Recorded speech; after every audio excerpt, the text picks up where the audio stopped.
5 करोड़ में से एक सिंगल रुपया भी कुलदीप बिश्नोई जी ने आदमपुर विधानसभा के विकास कार्य में नहीं लगाया, जो कि लैप्स हुआ। ये कह रहे हैं कि करण सिंह रानोलिया तो टिकट के चक्कर में कांग्रेस में गया है। कि कुलदीप बिश्नोई ने आदमपुर में कोई भी विकास नहीं कराया, मैं ये दावे के साथ कह रहा हूँ। अंदर मैंने 1000 करोड़ के करीब वहाँ पर विकास कार्य करवाए। 1000 करोड़ 1000 करोड़ रुपए के मूल्य के।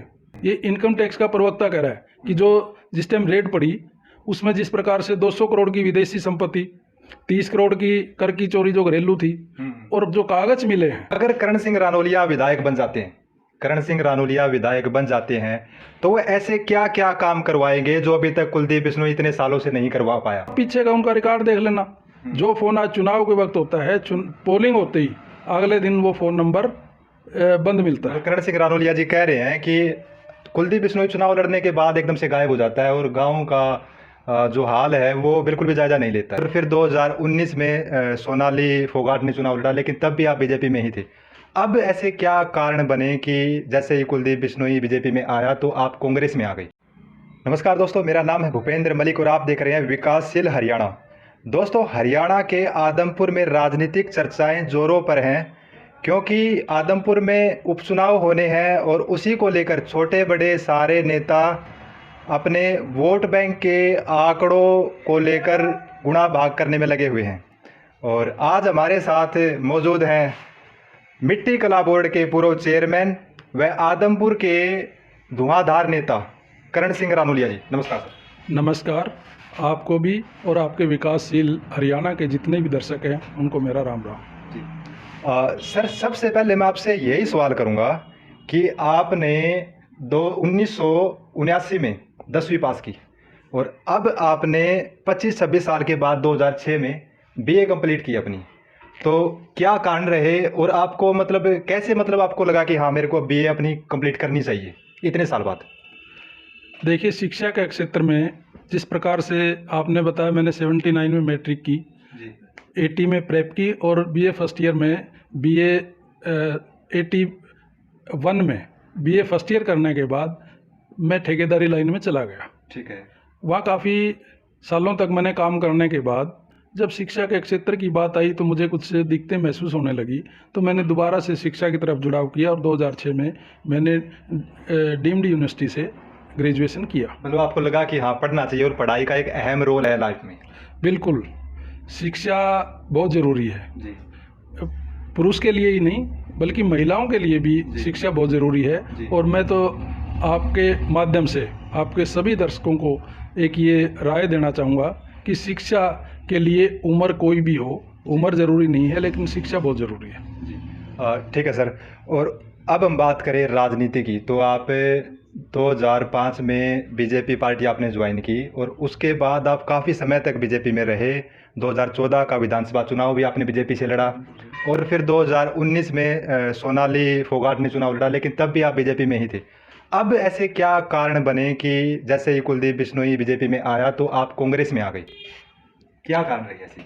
वैसे तो खैर मेरा राजनीतिक क्षेत्र शुरुआत हुआ था 94 से, एक सामाजिक संगठन के नाते से, और उसके बाद 1996 में मैंने गिराई विधानसभा से विधानसभा का चुनाव भी लड़ा।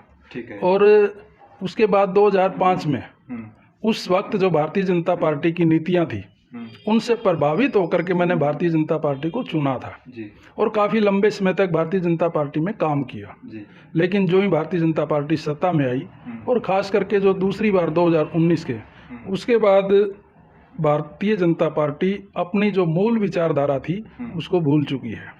आज कार्यकर्ताओं की कोई अहमियत नहीं है। कार्यकर्ताओं का जो चाइनीज यूज़ एंड थ्रो है, इस प्रकार से कार्यकर्ताओं का यूज़ करती है, बाकी उनको देने के लिए कुछ भी नहीं है। और माननीय मुख्यमंत्री जी भी आज जिस प्रकार की नीतियाँ, आप लोग मीडिया से हैं, आप लोग प्रदेश में भी घूमते हैं, सभी जगह घूमते हैं कि जिस प्रकार से आज कोई भी क्षेत्र है, चाहे वो शिक्षा का क्षेत्र है, चाहे रोजगार की बात है, चाहे किसानों की जो मांगे हैं, और आज इस प्रदेश में भय और भ्रष्टाचार जिस प्रकार चरम पे है, तो इसके लिए मैं यही कहूँगा कि इसके लिए दोषी भारतीय जनता पार्टी की सरकार है। तो अच्छा सर, आपके विरोधी ये कह रहे हैं कि करण सिंह रानोलिया तो टिकट के चक्कर में कांग्रेस में गया है।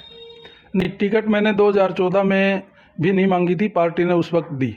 और आज भी मैं कांग्रेस पार्टी की नीतियां, खास करके चौधरी भूपेंद्र सिंह हुड्डा की, जो एक इस प्रदेश के विकासशील मुख्यमंत्री रहे हैं, जिनके नेतृत्व में हरियाणा ने शिक्षा के क्षेत्र में बहुत सारी यूनिवर्सिटियों का गठन चौधरी भूपेंद्र सिंह हुड्डा ने किया, रोजगार बहुत लोगों को दिया। और इसी प्रकार जो समानता की बात है, कार्यकर्ताओं की अहमियत की बात है और मान सम्मान की बात है, उससे मैं प्रभावित होकर के चौधरी भूपेंद्र सिंह हुड्डा के नेतृत्व में 17 सितंबर को कांग्रेस पार्टी ज्वाइन की है। और टिकट की वहाँ भी मैंने कोई शर्त नहीं रखी, मैं एज एक साधारण कार्यकर्ता के तौर पर कांग्रेस पार्टी ज्वाइन की है। और जो ये भ्रम फैला रहे हैं वो गलत है। अच्छा, आप गाँव में जा रहे हो तो आपको क्या लग रहा है कि कुलदीप बिश्नोई जीतेगा आपकी बार? मैंने आदमपुर विधानसभा में आज से नहीं, बहुत लंबे समय से जा रहा हूँ, और जिस प्रकार से कुलदीप बिश्नोई कहता है कि ये आदमपुर विधानसभा मेरा परिवार है और चुनाव मैं नहीं लड़ूंगा, परिवार लड़ता है। लेकिन परिवार कौन है? परिवार तो चौधरी भजनलाल का परिवार है। आदमपुर विधानसभा में सिर्फ ये चुनाव के वक्त 3 महीने पिकनिक मनाने के लिए आते हैं। आज जो उनके पास फ़ोन है, पीछे का भी आप हल्के के अंदर जाएंगे तो आप पीछे का उनका रिकॉर्ड देख लेना। जो फ़ोन आज चुनाव के वक्त होता है, पोलिंग होते ही अगले दिन वो फ़ोन नंबर बंद मिलता है। करण सिंह रानौलिया जी कह रहे हैं कि कुलदीप बिश्नोई चुनाव लड़ने के बाद एकदम से गायब हो जाता है और गाँव का जो हाल है वो बिल्कुल भी जायजा नहीं लेता है। आज उसको चौधरी कुलदीप बिश्नोई को आदमपुर विधानसभा की जितने गांव आते हैं उनकी गांव की भौगोलिक स्थिति का नहीं पता है। आम आदमी को क्या समस्या है इसकी कोई जानकारी नहीं है, क्योंकि वो तो विधानसभा में रहते नहीं हैं, वो तो एक किस्म से प्रवासी व्यक्ति हैं जी। और पीछे इनकम टैक्स की जो रेड पड़ी थी उसने तो ये बिल्कुल स्पष्ट कर दिया कि वो तो देश ही छोड़ना चाह रहे हैं। अरेबियन द्वीप की नागरिकता के कागज, ये मैं नहीं कह रहा, ये इनकम टैक्स का प्रवक्ता कह रहा है कि जो जिस टाइम रेड पड़ी उसमें जिस प्रकार से 200 करोड़ की विदेशी संपत्ति, 30 करोड़ की कर की चोरी जो घरेलू थी, और जो कागज मिले हैं जी कि अरेबियन द्वीप की नागरिकता के लिए इन्होंने कागज तैयार किए हुए हैं, तो ये सारे तथ्य अपना आप ही बताते हैं कि वो यहाँ तो सिर्फ चुनाव लड़ने के लिए आते हैं, चुनाव जीत करके चले जाते हैं। कभी भी मैं आपके माध्यम से एक चीज़ पूछना चाहता हूँ कि वो बताएं जनता के बीच में कितने समय तक रहे। विधानसभा आदमपुर की जो समस्याएं हैं वो कितनी उन्होंने उजागर की, और विधानसभा में कितने लंबे समय से वो हैं, उनकी क्या हाजिरी है, ये आम जनता को आप मीडिया के माध्यम से उसको क्लियर करें कि विधानसभा के जितने भी सत्र चले हैं, जितने दिन के भी चले हैं, उनमें उसकी कितनी हाजिरी है। ये तो पीछे माननीय मुख्यमंत्री जी 2018 में आदमपुर में आए थे, तब उन्होंने कहा था कि इसकी हाजिरी तो 10% भी नहीं है। और कोई मुद्दे जो उठाए हैं विधानसभा में वो जनता के सामने क्लियर करें, पता लग जाएगा कि वो किस प्रकार से परिवार को मानते हैं। ठीक है, अब मुझे आप ये बताइए कि करण सिंह रानौलिया गांव में जाकर कितना गांव की समस्याओं को जान पाए हैं, कितनी गहराई से समस्याओं को, जो वहाँ पर विकास नहीं हुआ उस चीज़ को समझ पाए हैं कि जो अभी तक विधानसभा में रहते हुए, अभी तक विधायक रहते हुए कुलदीप बिश्नोई नहीं समझ पाए। आदमपुर विधानसभा में 2014 से 2019, क्योंकि भारतीय जनता पार्टी का जो कार्यकर्ता चुनाव जिसको पार्टी टिकट देती है 5 साल तक वो उस विधानसभा को देखता है। तो 2014 से 2019 के अंदर मैंने 1000 करोड़ के करीब वहाँ पर विकास कार्य करवाए। 1000 करोड़ रुपए के मूल्य के जी विकास कार्य वहाँ पर करवाए। थोड़ा सा बताओगे मुझे कि आपने किस किस फील्ड में ये पैसा लगाया है, कहाँ कहाँ विकास करवाए? आदमपुर जब आप जाएंगे तो भादरा रोड पर बहुत पुरानी मांग ओवरब्रिज की थी, वो पूरा हो चुका है। ठीक है। आदमपुर हम जाते हैं, गुड़साल वगैरह जाते हैं, न्योड़ी कला फाटक की जो ओवरब्रिज की डिमांड थी उसको पूरा किया है। दड़ौली रोड पर अंडरपास जो कि अभी प्रोग्रेस में है। शीशवाड़ के अंदर आधुनिक CSC का निर्माण किया है। आपका बालसमंद में बढ़िया बस स्टैंड का निर्माण किया है। आदमपुर का जो सिविल हॉस्पिटल एक किस्म से जिसको हम कहीं जर्जर हालात में था, उसकी रेनोवेशन का काम किया है। बोडिया बिश्नौन गांव के अंदर हिसार जिले का पहला डबल स्टोरी मॉडर्न स्कूल मैंने तैयार करवाया है। इसके अलावा 25 से 26 सड़कें जो बहुत पुरानी समय की लोगों की डिमांड थी उसको मैंने नई सड़कें बनवाने का काम किया है। और आदमपुर विधानसभा के जितने भी रोड थे, अप्रोच थे, उनकी सारों की मेंटेनेंस का और वाइडनिंग का काम मैंने कराया है। बालसमंद के अंदर एक बहुत लंबी डिमांड कॉलेज की थी, तो 2018 में कॉलेज चालू करवाया। इस प्रकार स्टेडियम गांव में और व्यायामशालाएं बहुत सारे गांव में, CHC, PHC, वेटरनरी डिस्पेंसरी और गलियां, चौपालें मतलब इस प्रकार के अनेकों काम आदमपुर विधानसभा में उस मेरे 5 साल के कार्यकाल के दौरान हुए हैं। और चौधरी कुलदीप बिश्नोई की अगर मैं बात करूं तो 2014 में माननीय मुख्यमंत्री जी ने, चाहे वो पक्ष का विधायक था चाहे विपक्ष का विधायक था, उनको 5-5 करोड़ रुपए कि आप इनको कहीं भी लगा करके जहाँ जरूरत समझें वहाँ इस पैसे को लगवाएं। ठीक है। और ये मैं नहीं कहता, ये ऑन रिकॉर्ड बात है कि 5 करोड़ में से एक सिंगल रुपया भी कुलदीप बिश्नोई जी ने आदमपुर विधानसभा के विकास कार्य में नहीं लगा, जो कि लैप्स हुआ। अच्छा। तो इसलिए उनकी काम के प्रति कोई किसी प्रकार की भी रुचि नहीं है। सिर्फ वो बात करते हैं, हवाई बात करते हैं जी। तो ऐसे अनेकों उदाहरण हैं। और मैं ये दावे के साथ कहता हूँ कि इस बार कांग्रेस पार्टी का कैंडिडेट जो भी आदमपुर से आएगा, आदरणीय चौधरी भूपेंद्र सिंह हुड्डा के नेतृत्व में, उसको 100% विजयी होगी। कुलदीप बिश्नोई बुरी तरीके से इस बार हारेगा जी। क्योंकि आदमपुर की जनता, वो कहते हैं ना, काठ की हांडी बार बार नहीं चढ़ती, एक ही बार चढ़ती है। लेकिन ये हर बार बीमारी का बहाना कि मैं इसलिए नहीं आ सका, लेकिन इसकी रुचि नहीं है। तो ये आदमपुर की जनता समझ चुकी है। और मैं तो जो आदमपुर जहाँ ये खुद रहता है, मंडी आदमपुर जिसको कहते हैं, पानी और सीवरेज की आज अगर 2-2 आंगल बारिश हो जाए तो मंडी आदमपुर में पानी भर जाता है। मैंने तो उसके लिए भी हमारे उस टाइम यहाँ SC दैया साहब होते थे, उन्होंने गुड़गांव के एक पार्टी से डिजिटल सर्वे सीवरेज की लाइन के लिए कि आने वाले 30-35 सालों तक, चाहे वो जवाहर नगर है, चाहे वो मंडी आदमपुर है, चाहे आदमपुर है, उसमें किसी प्रकार की भी लोगों को ना पीने के पानी की दिक्कत हो, ना सीवरेज की दिक्कत हो, ना कोई बारिश का पानी रुके, इस प्रकार का डिजिटल सर्वे करवा करके एस्टीमेट बनवा करके भेज दिया था जी। वो अप्रूवल के लिए पड़ा है। अगर उस पर काम होता है तो आदमपुर की जनता को किसी प्रकार की, मंडी आदमपुर, जवाहर नगर और आदमपुर गांव के, उनको किसी प्रकार की भी सीवरेज से और पानी से किसी प्रकार की दिक्कत का सामना नहीं करना पड़ेगा। अगर ये बात ने कुलदीप बिश्नोई उठाता तो आज तक वो काम शुरू हो जाता, लेकिन काम के प्रति इनकी कोई रुचि नहीं है। सिर्फ चुनाव लड़ना है, चुनाव लड़के यहाँ से चले जाना है।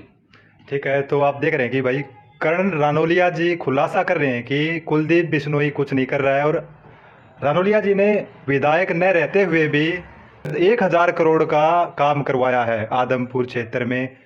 एक बात और है, मैं जब गांव में जा रहा हूं तो लोग कह रहे हैं आदमपुर के, और बल्कि विपक्ष कह रहा है आपका, कि कर्ण सिंह रानौलिया ने जाने कौन है, ये ऐसी बात करें।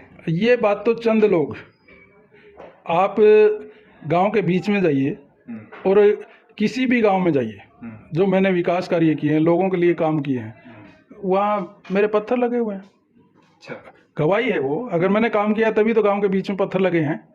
किसी भी गांव में आप जाइए, चाहे चौपाल में जाइए, चाहे आप गलियों में जाइए, और बहुत सारे काम, चाहे स्टेडियम है, चाहे आपका व्यायामशालाएँ हैं, वहाँ आप जा करके देखेंगे। और आम जनता मेरे को जानती है। चंद लोग जो आप जिसके जानते हैं, वही लोग कहते हैं कौन जानता है। ठीक है। अगर कर्ण सिंह रानौलिया विधायक बन जाते हैं, कर्ण सिंह रानौलिया विधायक बन जाते हैं, तो वो ऐसे क्या क्या काम करवाएंगे जो अभी तक कुलदीप बिश्नोई इतने सालों से नहीं करवा पाया? मैंने ये तो अपनी बात में पहले भी कहा है कि कुलदीप बिश्नोई ने आदमपुर में कोई भी विकास नहीं कराया। मैं ये दावे के साथ कह रहा हूँ। और मैंने जो काम कराए हैं वो मैंने आप लोगों को बताया है कि किस प्रकार से मैंने एक क्षेत्र में काम किए हैं। आगे आपकी क्या टारगेट रहेंगी? आज आदमपुर में जिस प्रकार से 4 स्कूल बंद होने के कगार पर हैं, बच्चे भी हैं लेकिन शिक्षक नहीं हैं। सबसे पहला तो हमारा जब ध्यान हमारे युवा सांसद चौधरी दीपेंद्र हुड्डा जी 4 गांव में जहां लोग धरने में बैठे हैं, वहां गए थे और उन्होंने कहा कि हम आपकी आवाज़ को अभी बुलंद करेंगे और 2024 में सरकार हमारी निश्चित है, आने के बाद शिक्षा पर पूरा हम ध्यान देंगे, इन स्कूलों को चालू करेंगे। इसी प्रकार से जो मेजर प्रॉब्लम आदमपुर की है, मंडी आदमपुर, जवाहर नगर और आदमपुर की पानी की जो समस्या है, उसका एस्टीमेट वगैरह सब पहले ही मैंने डिजिटल बनवाए हुए हैं। नहीं, पानी की समस्या तो सर सिर्फ मंडी आदमपुर की और जवाहर नगर की ही नहीं है, बल्कि तमाम गांव की आदमपुर में, मेरे ख्याल में आदमपुर के 30 गांव की ये समस्या है पानी की। तो नहीं, मैंने जल भराव की बात की है। जल भराव, ठीक है। जिस प्रकार से 2-2 आंगल बारिश होते ही, चाहे वो क्रांति चौक है, पानी की निकासी नहीं हो रही है, और पीने के पानी की भी जो लाइनें हैं वो बहुत पुरानी हैं।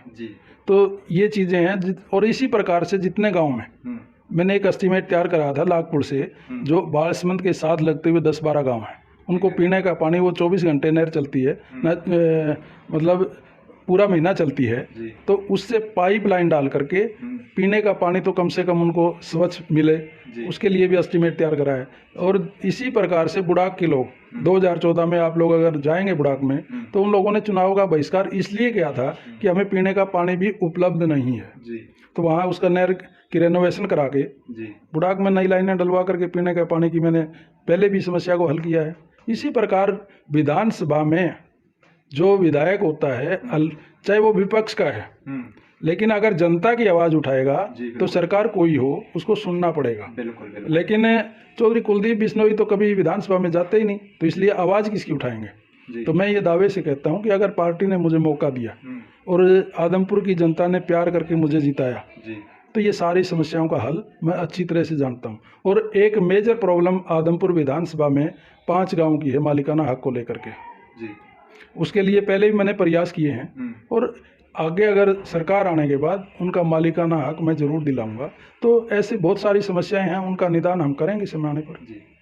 तो दोस्तों आप देख रहे थे कि करण सिंह रानोलिया जी हमारे साथ है और उन्होंने तमाम मुद्दों पर बातें की हैं और अपना पक्ष रखा है कि अगर वो विधायक बनते हैं आदमपुर से तो तमाम चीज़ों पर ध्यान देंगे और पहले भी उन्होंने काम करवाया है।